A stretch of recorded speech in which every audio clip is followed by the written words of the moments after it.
Electrical Nalgonda జిల్లా మునుగోడులో wine షాపులకు టెండర్లు వేసిన వారికి ఎమ్మెల్యే కోమటిరెడ్డి రాజగోపాల్ రెడ్డి పలు సూచనలు చేశారు. టెండర్లు వేసేవారు వైన్ షాపులు గ్రామ శివార్లో పెట్టాలని, సిట్టింగ్ నడపకూడదని, సిండికేట్గా మారకూడదని హెచ్చరించారు. మద్యం విక్రయం సాయంత్రం 4 గంటల నుంచి రాత్రి 9 గంటల వరకే పరిమితం చేయాలని అన్నారు.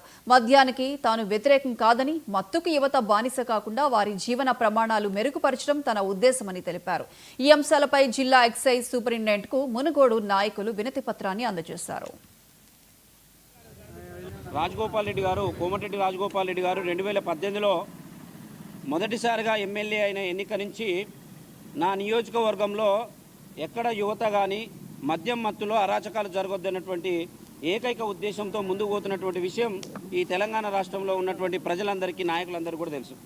అందులో భాగంగానే మరి అప్పుడు ఆ సమయంలో మరి బెల్ట్ షాపులను నియంత్రణ కోసం వారి యొక్క ఒక ప్రణాళిక తయారు చేయడం జరిగింది.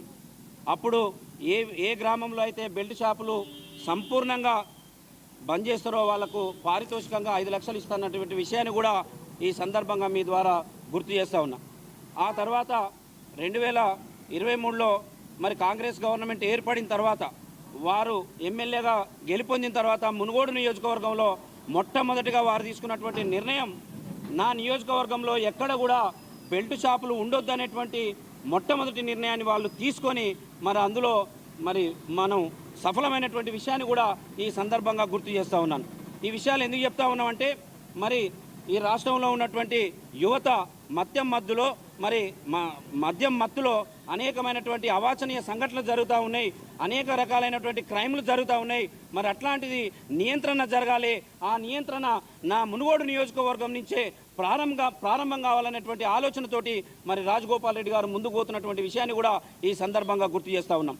మరి ఈరోజు ఇక్కడ ఎందుకు మేము రావాల్సి వచ్చిందంటే మరి మునుగోడు నియోజకవర్గంలో ఎవరైనా బెల్ట్ షాపులు టెండర్లు వేసినట్లయితే వాళ్ళకు ఒక మేము సూచన చేస్తూ ఉన్నాం.